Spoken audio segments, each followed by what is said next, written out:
दर्शकों नमस्कार, महेश सिंह का अभिवादन स्वीकार करिए। दर्शकों, उत्तर प्रदेश की हर राजनीति से जुड़ी खबर से लेकर के सामायिक घटनाओं की हर खबरें हम आप तक पहुंचाते हैं। पेश है आज की फिर एक प्रमुख रिपोर्ट। समाजवादी पार्टी के राष्ट्रीय अध्यक्ष अखिलेश यादव ने प्रयागराज दौरे के दौरान केंद्र और यूपी सरकार पर जमकर निशाना साधा। पूर्व सांसद रीता बहुगुणा जोशी के दिवंगत पति पीसी जोशी को श्रद्धांजलि देने पहुंचे अखिलेश यादव ने प्रधानमंत्री की अपील को पतन की अपील बताया। साथ ही 2027 चुनाव, अर्थव्यवस्था, मंत्रिमंडल विस्तार और बीजेपी नेताओं को लेकर भी तीखे बयान दिए। प्रयागराज पहुंचे सपा सुप्रीमो अखिलेश यादव ने एयरपोर्ट पर मीडिया से बातचीत में कहा कि देश इस समय संकट के दौरे से गुजर रहा है और बीजेपी खुद एक बड़ा संकट बन चुकी है। उन्होंने कहा कि अर्थव्यवस्था लगातार गिर रही है और इसके लिए केंद्र सरकार जिम्मेदार है। प्रधानमंत्री नरेंद्र मोदी की हालिया अपील पर हमला बोलते हुए अखिलेश ने कहा कि ऐसी अपीलें उनके राजनीतिक पतन का संकेत है।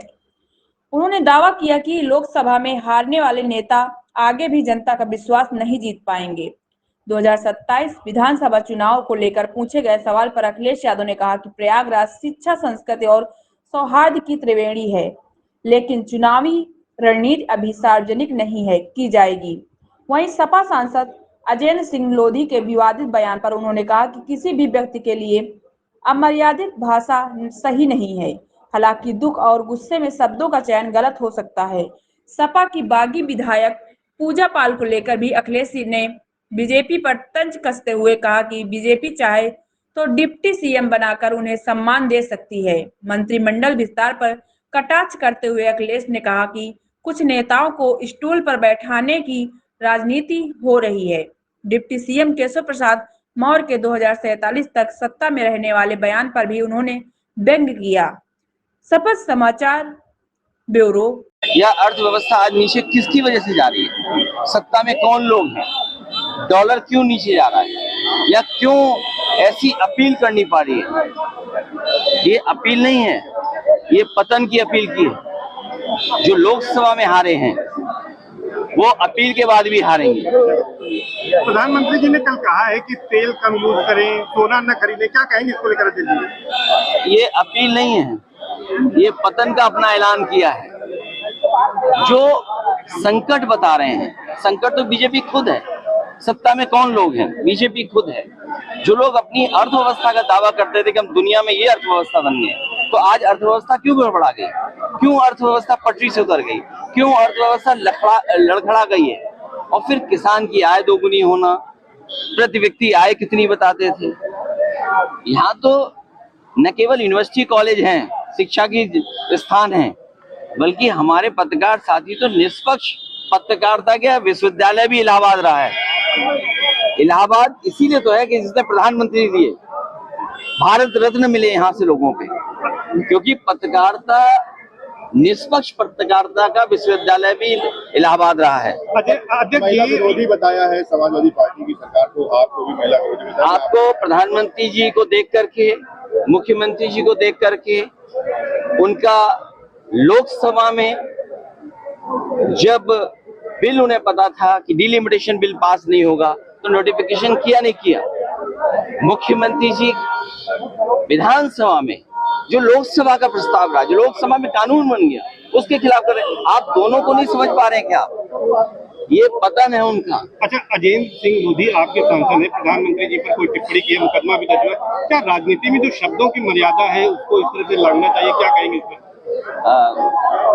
सौहार्द की त्रिवेणी में ये सवाल पूछ रहे हो, कितनी अच्छी बात कर रहे हो। हालांकि मैं ये कहूंगा कि हम लोग कभी भी इस तरह के पक्ष में नहीं रहे कि इस तरह की भाषा और व्यवहार किसी के प्रति रहे। और फिर जहां तक सवाल प्रधानमंत्री जी का है, उनके प्रति नहीं होना चाहिए। लेकिन कभी आपने एएनआई पे सुना है मुख्यमंत्री जी ने क्या कहा? कभी आपने और भारतीय जनता पार्टी के शीर्ष नेताओं को राज्यसभा लोकसभा की रिकॉर्डिंग निकाली है, उन्होंने क्या कहा है? तो हम इस पक्ष में नहीं है कि हमारा सांसद ने क्या कहा, लोधी ने क्या कहा, अजय लोधी साहब ने क्या कहा, उसके पक्ष में नहीं हूं मैं। लेकिन अगर किसी का दुख दिल से निकल आया और उसमें जो भाषा इस्तेमाल हुई है वो ठीक भाषा इस्तेमाल नहीं हुई है। आज विस्तार हुआ, लेकिन पूजा पाल राकेश सिंह और अभय सिंह, बीजेपी का जो प्यार था पूजा पाल जी के लिए, या मुख्यमंत्री जी का जो लगाव वो प्यार जो था पूजा पाल जी के लिए, उन्हीं लोगों से पूछिए। या हो सकता है मैं गलत हूँ, यहाँ और भी कुछ लोग हों जिनकी वजह से उन्हें लगता था कि वो मंत्री बनेंगे। मैं तो अभी भी अपील करता हूँ कि डिप्टी सीएम को हटा करके उन्हें बना देना चाहिए। डिप्टी सीएम और अगर 3 डिप्टी सीएम हो जाए तो क्या खराब है? अच्छा, राकेश सिंह, अभय सिंह को भी कोई जगह नहीं दी गई है। अरे मैं आपसे इलाहाबाद की बात करो, क्यों तो दूसरे जिलों में जा रहे हो? आप केवल इलाहाबाद की बात करो। और फिर ये सरकार तो झूठी है। याद कीजिए, एक नौजवान को बांध करके पीटा जा रहा था आपके बगल के जिले में। जब मैंने उस वीडियो को डाला और शिकायत की तो उसके बाद डिलीट करके पुलिस ने क्या किया, 2 मुसलमानों के नाम डाले उन्होंने।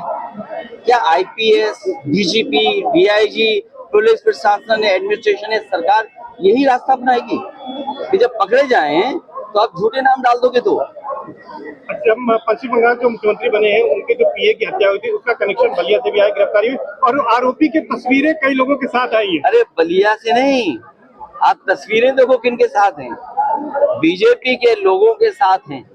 सबसे घटिया काम कोई कर सकता है तो भाजपा से जुड़े हुए लोग कर सकते हैं। एक झांसी में कौन पकड़ा गया? कौन पकड़ा गया झांसी में? भारतीय जनता पार्टी का सबसे मजबूत नेता, बड़े बड़े नेताओं का सबसे करीब, 100 करोड़ का घोटाले में। मैं नाच गाने की बात नहीं कर रहा हूँ, मैं नाच गाने की बात नहीं कर रहा हूँ। बीजेपी का नेता 100 करोड़ के घोटाले में पकड़ा गया कि नहीं पकड़ा गया? और जिस अपराधी की आप बात करें या जो आरोप लगा है, पुलिस ने जिसे उठाया है, बीजेपी का कौन नेता नहीं जिसके साथ तस्वीर ना हो? और सुनने में आया है कुछ लोगों के साथ जिनकी तस्वीर थी, वो लोग अभी अभी मुख्यमंत्री से मिलके आए हैं। वो मुख्यमंत्री से सिफारिश करके आए हैं कि ये निर्दोष है, इसको बंगाल न जाने दो, पुलिस ना उठा ले जाए। पीडीए को भी झूठा बताती है भाजपा, और वो कह रहे हैं जो मंत्रिमंडल विस्तार हुआ उसमें पीडीए का संतुलन क्या है, पीडीए की काट है ये। कितने महीने बचे चुनाव को? 3 महीने बाद हम आपके बीच में वोट मांगने आएंगे, और बरसात में तो कोई काम ही नहीं होता है। अरे आप देख रहे हैं शपथ समाचार।